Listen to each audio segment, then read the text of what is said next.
दर्शकों ब्रेक तो बाद तुहाडा सब दा भरपूर स्वागत है। सो हुण आपां अपने प्रोग्राम नूं होर अगे वधांदे हां। अज दे दूसरे अहम इशू दे नाल उस दे विच आपां गलबात करन जा रहे हां कि पिछले दिनी श्रोमणी गुरुद्वारा प्रबंधक कमेटी ने RSS दे खिलाफ एक मता पास कीता सी। इस मते करके BJP बुरी तरह बुखलाई हुई है। सो इसका विरोध करने लई उसने एक पगड़ीधारी अखौती सिख नूं अगे कीता है। सो इस बारे आपां विचार चर्चा करन जा रहे हैं। सो असीं चाहांगे कि तुसां ने इसी तरह बने रहना। देखण सुनिए लिखण लई तुहाडा सब दा बहुत बहुत शुक्रिया जी। डॉक्टर साहब की कहना चाहोगे? देखो वैसे RSS का पिछले 100 साल तो जिहड़ा काम करन दा स्टाइल है, क्योंकि ज़ाहिर है उन्हां दा एजेंडा फाशीवादी है। बहुत सारिया उन्हां दियां पॉलिसीज़ क्लोज रूम हुंदियां ने, किसी नूं पता नहीं लगता। उन्होंने कोई अपनी मैंबरशिप का रजिस्टर नहीं बनाया होया। क्लेम वो जिन्ना मर्जी करन पर तुहानूं कोई रिकॉर्ड नहीं मिलेगा। सो जिवें किसी जमाने च नाजी पार्टी का सारा इंफ्रास्ट्रक्चर सी, जां अमरीका च जिहड़े वाइट सुप्रैमिसिस्ट ने उन्हां दे तुहानूं किते रिकॉर्ड नहीं मिलते कदे भी। उन्हां दा एक अपना ढंग सी कि किवें उन्हां ने करना है। इवें RSS अपने एजेंडे ते हाँ ये जरूर है कि उन्होंने इन्हां 100 सालों दे विच हर फील्ड दे विच अपनी ऑर्गेनाइजेशनस फ्लोट कीतियां।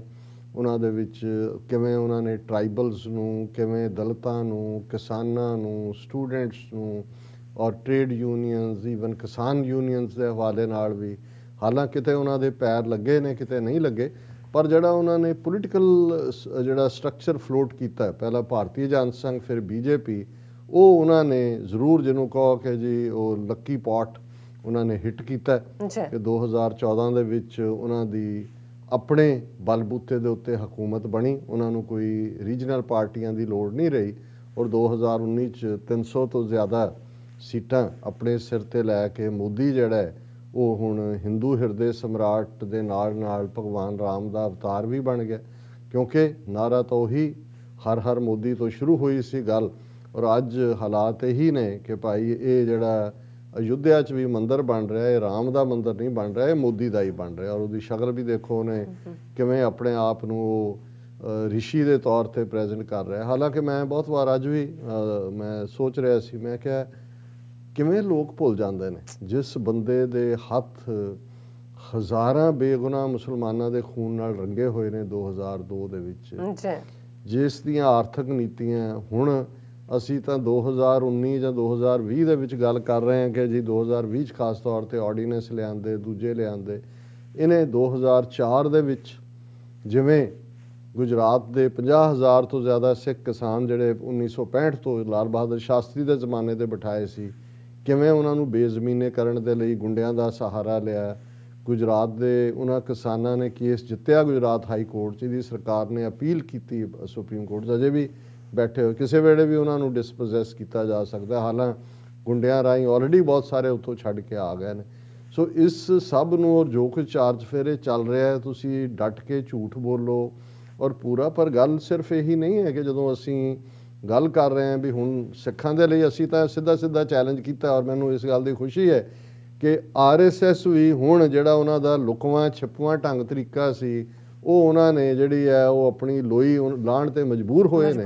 और ये साडी कमज़ोरी भी है किसी हद तक सिख कौम की कि सानू हिडन कंस्पीरेसी समझ नहीं आती, लुकवी साजिश समझ नहीं आती।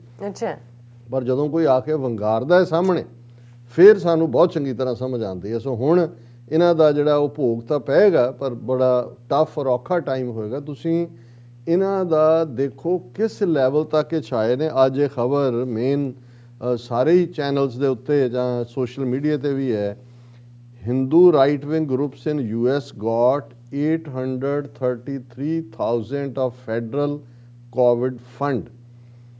5 groups linked to Hindu nationalist organization in India received direct payments and loans and federal relief fund. ਹੁਣ इस COVID-19 ਦੇ चलते अमरीकन टैक्स पेयर बनी। असी ਤਾਂ एक पासे ਜਦੋਂ ਇਹ ਕਹਿੰਦੇ हैं कि भाई ਇੱਥੇ ਜਦੋਂ ਤੁਸੀਂ ਇਹਨਾਂ ਬਾਣੀਆਂ ਤੋਂ, ਇਹਨਾਂ ਦੇ ਸੁਨਿਆਰਿਆਂ ਤੋਂ, ਇਹਨਾਂ ਦੇ ਬਜਾਜੀ ਵਾਲਿਆਂ ਤੋਂ ਕੱਪੜੇ ਖਰੀਦਦੇ ਹੋ, ਸੋਨਾ ਲੈਂਦੇ ਹੋ, ਤੇ ਤੁਸੀਂ ਆਪਣੇ ਭਰਾਵਾਂ ਨੂੰ ਮਰਵਾਉਣ ਲਈ ਪੈਸੇ ਭੇਜ ਰਹੇ ਹੋ, ਕਿਉਂਕਿ ਇਹੀ ਇੱਥੋਂ ਫੰਡ ਕਰਦੇ ਨੇ ਬਜਰੰਗ ਦਲ ਨੂੰ ਔਰ ਦੂਸਰੇ ਜਿਹੜੇ ਇਹਨਾਂ ਦੀਆਂ ਹਿੰਦੂ ਆਤੰਕਵਾਦੀ ਆਰਗੇਨਾਈਜੇਸ਼ਨਾਂ ਨੇ, ਦਹਿਸ਼ਤਗਰਦ। ਪਰ ਕਿਵੇਂ ਇਹਨਾਂ ਨੇ ਅਮਰੀਕਨ ਟੈਕਸਪੇਅਰ ਨੂੰ ਚੂਨਾ ਲਾਇਆ ਕਿ 5 ਉਹਨਾਂ ਦੀਆਂ ਆਰਗੇਨਾਈਜੇਸ਼ਨਸ ਨੇ ਇਸ ਕੋਵਿਡ-19 ਦੇ ਬਹਾਨੇ ਨਾਲ $8,33,000 ਯਾਨੀ ਆਲਮੋਸਟ $1 ਮਿਲੀਅਨ ਦਾ ਚੂਨਾ ਇਹਨਾਂ ਨੇ ਲਾਇਆ। 5 groups linked to Hindu nationalist organization in India received direct payments and loans in federal relief fund। और ये पूरी detailed story है। 5 organizations with ties to Hindu supremacists and religious groups have received COVID-19 relief funding amounting to $833,000 according to data released by the United States Small Business Administration, a federal agency that helped small business owners and entrepreneurs। ये कोई fake data नहीं है, ਜਿਹੜੀ small businesses ਨੂੰ fund ਕਰਦੀ ਹੈ ਉਹਨਾਂ ਨੇ ਇਹ ਡਾਟਾ ਜਾਰੀ ਕੀਤਾ ਔਰ ਉਹਦੇ 'ਚ ਉਹਨਾਂ ਨੇ ਇਹ ਕਿਹਾ ਕਿ SBA gave the funds as parts of its corona virus aid relief and economic security acts disaster loan advance। ਔਰ ਦੂਸਰਾ ਔਰ ਅੱਗੇ ਪੂਰਾ ਵਿਸ਼ਵ ਹਿੰਦੂ ਪਰਿਸ਼ਦ ਆਫ ਅਮਰੀਕਾ ਇਹਨਾਂ ਨੂੰ ਜਿਹੜਾ ਹੈ ਮੈਸੇਚੂਸਟਸ ਬੇਸਡ ਵਿਸ਼ਵ ਹਿੰਦੂ ਪਰਿਸ਼ਦ of America received more than 150,000 under PPP and a further 21,430 under EIDLA and DAL programmes. मतलब विश्व हिंदू परिषद ने लिया और अगे पूरा उन्होंने ऑर्गेनाइजेशंस की डिटेल है जिन्होंने जिन्होंने ये फंडिंग ली और हुण ये मंग उठ रही है कि भाई इन्हों तो ये वापस लो, क्योंकि इतों तुसीं अंदाज़ा लाओ भी किस हद तक ये अमरीकन सिस्टम दे विच वड़े हुए ने। किन्हां ने ये ठीक है अमेरिकन जनरस ने और कोविड-19 के चलदे उन्होंने खुले गप्फे वरताए ने कि भाई किसी को तंगी ना होए, पर जे $1 मिलियन के नेड़े अमरीका का उत्थे हिंदूतवियां दे कोल जाना है जिहदे नाल उन्होंने मुसलमानों नूं मारना है, ईसाइयां नूं मारना है, सिखां नूं मारना है, दलितां नूं मारना है, तो फिर ये अमरीका की जिम्मेवारी है कि ये जिहड़े आ वापस इन्हां तों कढवाए जाण पैसे, क्योंकि ये इसके हकदार नहीं।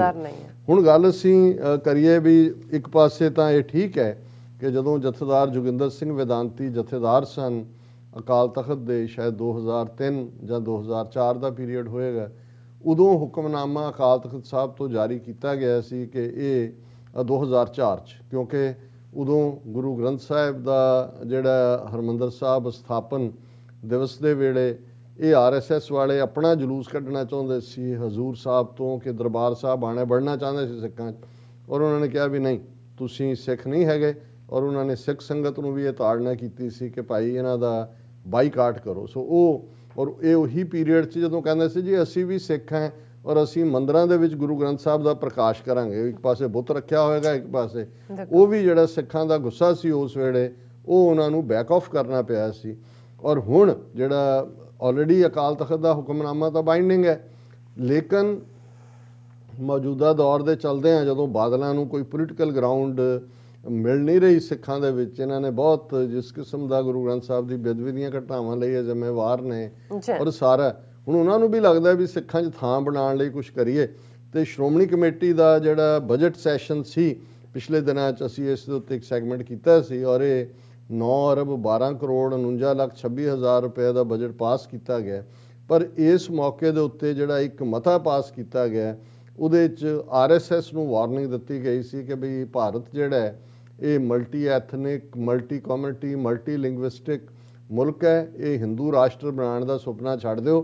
RSS नूं उन्होंने ताड़ना की सी कि सिख कौम हमेशा जिहड़ा वो हर डाउन ट्रॉडन दे नाल खलोती है और असीं ये तुहाडा हिंदू राष्ट्र वाली गल कदे भी पूरी नहीं होण देवांगे। और ये एक बोल्ड रेजोल्यूशन सी and in line with Akal Takht hukamnama.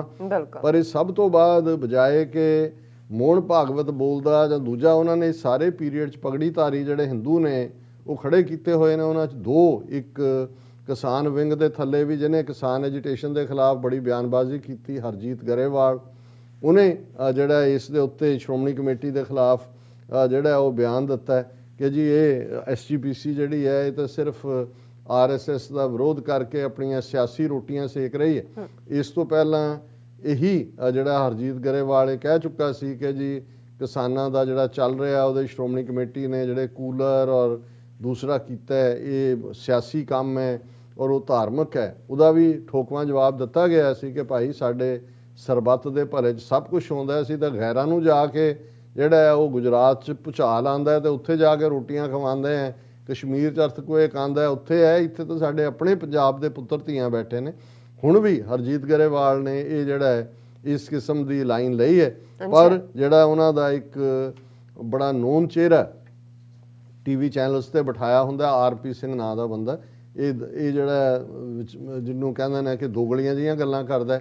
ਕਿਸਾਨਾਂ ਦੇ ਮੁੱਦੇ ਤੇ ਵੀ ਇਹਨੇ ਕਿਹਾ ਜੀ ਅਸੀਂ ਗੱਲ ਕਰ ਰਹੇ ਹਾਂ ਕਿ ਭਾਈ ਹੋ ਜਾਏ, ਫੈਸਲਾ ਹੋ ਜਾਏ। ਇਹਨੇ ਕੋਈ ਉਸ ਕਿਸਮ ਦਾ, ਜਿਵੇਂ ਉਹ ਇਹਨਾਂ ਨੇ ਗੁੱਡ ਕੌਪ ਬੈਡ ਕੌਪ ਦੀ ਤਰ੍ਹਾਂ ਛੱਡੇ ਹੋਏ ਨੇ। ਇੱਕ ਪਗੜੀਧਾਰੀ ਹਰਜੀਤ ਗਰੇਵਾਲ ਇੱਧਰ ਛੱਡਿਆ ਹੋਇਆ ਤੇ ਆਰਪੀ ਸਿੰਘ ਇਸ ਪਾਸੇ। ਪਰ ਇਹ ਹੁਣ ਸ਼੍ਰੋਮਣੀ ਕਮੇਟੀ ਦਾ ਰੈਜ਼ੋਲੂਸ਼ਨ ਜਿਹੜਾ, ਹਾਲਾਂਕਿ ਮੈਂ ਆਲਰੇਡੀ ਕਿਹਾ ਵੀ RSS ਨੂੰ ਕਿਹੜਾ ਜਿਹੜਾ ਉਹ ਪਹਿਲਾਂ ਮਾਨਤਾ ਦਿੱਤੀ ਹੋਈ, ਲੇਕਿਨ ਇਹਨੇ ਇੰਨੀ ਤਕਲੀਫ ਦਿੱਤੀ ਇਹਨਾਂ ਨੂੰ ਕਿ ਉਹ RSS ਨੇ, ਔਰ ਇਹਨਾਂ ਦੀ ਖਬਰ ਹੈ BJP slams SGPC challenges it to show one case where a Sikh lured by Hindus to convert। ਉਹਨਾਂ ਨੇ ਕਿਹਾ ਜੀ ਕਿ ਵੀ ਤੁਸੀਂ ਇਹ ਇੱਕ ਵੀ ਦੱਸ ਦਿਓ ਕਿ ਵੀ ਕਿਸੇ ਸਿੱਖ ਨੂੰ ਹਿੰਦੂ ਬਣਾਇਆ ਹੋਇਆ, RSS ਨੂੰ ਕਿਵੇਂ। ਔਰ ਫਿਰ ਇੱਥੋਂ ਤੱਕ ਚਲਾ ਗਿਆ RP Singh said RSS has never spoken about creating Hindu ਰਾਸ਼ਟਰ। RSS ਨੇ ਤਾਂ ਕਦੇ ਕਿਹਾ ਹੀ ਨਹੀਂ ਕਿ ਅਸੀਂ ਹਿੰਦੂ ਰਾਸ਼ਟਰ ਬਣਾਉਣਾ। ਹੁਣ ਇਸ ਤੋਂ ਵੱਡਾ ਝੂਠ ਤਾਂ ਸੈਂਚਰੀ ਦਾ ਕੋਈ ਹੋ ਨਹੀਂ ਸਕਦਾ ਕਿ ਭਾਈ ਤੁਹਾਡੀ ਸਾਰੀ ਲਾਈਨ ਉਸ ਦੇ ਉੱਤੇ ਖੜੀ ਹੈ। ਪਰ ਇਸ ਸਾਰੇ ਚੋਂ ਇਹ ਤਾਂ ਉਹਨਾਂ ਦਾ ਬੁਖਲਾਟ ਵੀ ਦਿਖਾਉਂਦਾ ਹੈ। ਪਰ ਜਿਹੜਾ ਜੇ ਸਾਰੀ ਸਟੇਟਮੈਂਟ ਦਾ ਤੁਸੀਂ ਲੱਭੇ ਲਬਾਬ ਦੇਖੋ ਤੇ ਇਹ ਇਸ ਗੱਲ ਤੇ ਫੋਕਸ ਕਰਦਾ ਹੈ ਕਿ ਜੀ ਪੰਜਾਬ ਦੇ ਸਿੱਖ ਜਿਹੜੇ ਨੇ ਈਸਾਈ ਮਿਸ਼ਨਰੀ, ਉਹਨਾਂ ਨੂੰ ਈਸਾਈ ਬਣਾ ਰਹੇ ਨੇ। ਔਰ ਇਹ ਕਹਿ ਰਿਹਾ ਜੀ ਸ਼੍ਰੋਮਣੀ ਕਮੇਟੀ ਨੇ ਕਦੇ ਉਹਦੇ ਤੇ ਆਵਾਜ਼ ਨਹੀਂ ਚੁੱਕੀ। ਮਤਲਬ ਹੁਣ ਉਹ ਚਾਹੁੰਦੇ ਇਹ ਨੇ ਕਿ ਪੰਜਾਬ ਦੇ ਵਿੱਚ ਉਹ ਸਿੱਖਾਂ 'ਚ ਤਾਂ ਵੜ ਨਹੀਂ ਸਕੇ। ਕਿਸਾਨ ਲਹਿਰ ਨੇ ਜੋ ਇਹਨਾਂ ਦਾ ਹਾਲ ਕੀਤਾ BJP ਦਾ, ਉਹ ਮਲੋਟ ਦਾ MLA ਜਿਹਦੇ ਕੱਪੜੇ ਲਾਏ ਗਏ ਔਰ ਉਹਦੇ ਤੇ ਸੀ ਕਿ ਜੀ ਉੱਤੇ ਝਾੜ ਪਾਈ ਆ ਉਹਨਾਂ ਦੀ ਹਾਈ ਕਮਾਂਡ ਨੇ ਕਿ ਚੱਡੀ ਪਾਇਆ ਕਰੋ ਖਾਕੀ ਥੱਲੇ, ਹਨਾ। BJP ਦਾ MLA ਨੰਗਾ ਕਰਤਾ। ਹੁਣ ਉਹਨਾਂ ਨੂੰ ਇਹ ਨਜ਼ਰ ਆ ਰਿਹਾ ਵੀ ਆਉਣ ਵਾਲੇ ਭਵਿੱਖ ਦੇ ਵਿੱਚ ਪੰਜਾਬ ਦੇ ਵਿੱਚ ਇਹਨਾਂ ਦੇ ਅਜੇ ਪੈਰ ਨੇ, ਕੋਈ ਹੋਰ ਡਰਾਮਾ ਕਰਕੇ ਆ ਜਾਣ ਤਾਂ ਪਤਾ ਨਹੀਂ। ਪਰ ਹੁਣ ਜਿਹੜੀ ਗੱਲ ਮੈਨੂੰ ਇਹ ਨਜ਼ਰ ਆਉਂਦੀ ਹੈ ਵੀ ਆਉਣ ਵਾਲੇ ਦਿਨਾਂ 'ਚ ਪੰਜਾਬ 'ਚ ਸਿੱਖਾਂ ਨੂੰ ਭੜਕਾਉਣ ਦੇ ਲਈ ਈਸਾਈਆਂ ਦੇ ਖਿਲਾਫ ਕੋਈ ਨਾ ਕੋਈ ਕਾਰਵਾਈ ਕਰਨਗੇ, ਇਹ ਕਹਿ ਕੇ ਕਿ ਈਸਾਈ ਜਿਹੜੇ ਨੇ ਸਿੱਖਾਂ ਨੂੰ ਜਿਹੜੇ ਹੈ ਉਹ ਈਸਾਈ ਬਣਾ ਰਹੇ ਨੇ, ਉਹਨਾਂ ਦੇ ਮਿਸ਼ਨਰੀ। ਹਾਲਾਂਕਿ ਇਹ ਗੱਲ ਸਾਰੀ ਗਲਤ ਨਹੀਂ ਹੈ, ਕਿਉਂਕਿ ਇਹ ਇਸ ਵੇਲੇ ਕਿਤੇ ਨਾ ਕਿਤੇ ਜਿਹੜੇ ਇਹ ਤਾਂ ਇਹਨਾਂ ਦੀ ਇੱਕ ਕਮਜ਼ੋਰੀ ਹੈ। ਲੇਕਿਨ ਪੰਜਾਬ ਦੇ ਵਿੱਚ ਕੁੱਲ ਮਿਲਾ ਕੇ RSS ਭਾਰਤ ਭਰ ਦੇ ਵਿੱਚ 200 ਮਿਲੀਅਨ ਮੁਸਲਮਾਨਾਂ ਨੂੰ ਹਿੰਦੂ ਬਣਾਉਣ ਤੇ ਲੱਗਾ ਹੋਇਆ ਘਰ ਵਾਪਸੀ ਦੇ ਨਾਂ ਥੱਲੇ। ਔਰ ਇਸੇ ਸਟੇਟਮੈਂਟ 'ਚੋਂ ਕਹਿੰਦਾ ਕਿ ਜੀ ਅਸੀਂ ਜੋ ਕਰ ਰਹੇ ਹਾਂ, ਅਸੀਂ ਤਾਂ ਹਿੰਦੂ ਰਾਸ਼ਟਰ ਤਾਂ ਅਸੀਂ ਕਿਹਾ ਹੀ, ਹਾਂ ਜਿਹੜੇ ਮੁਸਲਮਾਨ ਹਿੰਦੂ ਆ ਰਹੇ ਨੇ ਉਹ ਤਾਂ ਘਰ ਵਾਪਸੀ ਹੈ, ਅਸੀਂ ਕਨਵਰਟ ਨਹੀਂ ਕਰ ਰਹੇ। ਹੁਣ ਜੇ ਕੋਈ ਹਿੰਦੂ ਤੋਂ ਮੁਸਲਮਾਨ ਬਣ ਜਾਏ ਜਾਂ ਈਸਾਈ ਬਣ ਜਾਏ ਜਾਂ ਸਿੱਖ ਬਣ ਜਾਏ, ਉਹ ਤਾਂ ਕਨਵਰਸ਼ਨ ਹੈ। ਉਹ ਤਾਂ ਕਿੰਨੇ ਕਾਨੂੰਨ ਔਰ ਕਿਸ ਕਿਸਮ ਦੇ ਉਹਨਾਂ ਨੇ ਈਵਨ ਲਵ ਜਿਹਾਦ ਔਰ ਇਹ ਕਰਕੇ ਕਿੱਦਾਂ ਦੇ ਕਾਨੂੰਨ ਬਣਾਏ ਨੇ। ਪਰ ਜੇ ਕੋਈ ਸਿੱਖ ਜਾਂ ਮੁਸਲਮਾਨ ਜਾਂ ਈਸਾਈ ਹਿੰਦੂ ਬਣ ਜਾਏ, ਉਹਦੇ ਤੇ ਕੋਈ ਜਿਹੜਾ ਉਹ ਇਤਰਾਜ਼ ਨਹੀਂ ਹੈ, ਕਿਉਂਕਿ ਉਹ ਤਾਂ ਘਰ ਵਾਪਸੀ ਹੈ, ਉਹ ਤਾਂ ਹੈ ਹੀ ਇਸ ਕਿਸਮ ਦਾ ਸੀ। ਸੋ ਅਸੀਂ ਆਉਣ ਵਾਲੇ ਦਿਨਾਂ 'ਚ ਵੀ ਸਾਡੇ ਵੀਰ ਸਰ ਗੁਰਚਰਨਜੀਤ ਸਿੰਘ ਹਿਊਸਟਨ ਤੋਂ, ਉਹਨਾਂ ਨਾਲ ਵੀ ਅੱਜ ਵੇਰਵੇ ਨਾਲ ਗੱਲ ਹੋ ਰਹੀ ਸੀ। ਸਾਨੂੰ ਕੁਝ ਸਟੋਰੀਜ਼ ਉਹਨਾਂ ਨੇ ਵੀ ਭੇਜੀਆਂ ਔਰ ਅਸੀਂ RSS ਦਾ ਓਵਰਆਲ, ਹਾਲਾਂ ਅਸੀਂ ਕੁਝ ਸਮਾਂ ਪਹਿਲਾਂ ਗੱਲਬਾਤ ਕਰਦੇ ਰਹੇ, ਲੇਕਿਨ ਆਉਣ ਵਾਲੇ ਪੀਰੀਅਡ 'ਚ ਇਹਨਾਂ ਦਾ ਏਜੰਡਾ, ਕੰਮ ਕਰਨ ਦਾ ਢੰਗ, ਇਸ ਬਾਰੇ ਵੀ ਗੱਲਬਾਤ ਕਰਾਂਗੇ। ਜੀ ਡਾਕਟਰ ਸਾਹਿਬ ਤੁਹਾਡਾ ਬਹੁਤ ਬਹੁਤ ਸ਼ੁਕਰੀਆ। ਸਾਥ ਲੈਣੇ ਬ੍ਰੇਕ ਵਿਊਅਰਸ, ਤੁਸੀਂ ਇਸੇ ਤਰ੍ਹਾਂ ਹੀ ਬਣੇ ਰਹਿਣਾ। ਮਿਲਦੇ ਹਾਂ ਛੋਟੇ ਜਿਹੇ ਵਕਫੇ ਤੋਂ ਬਾਅਦ।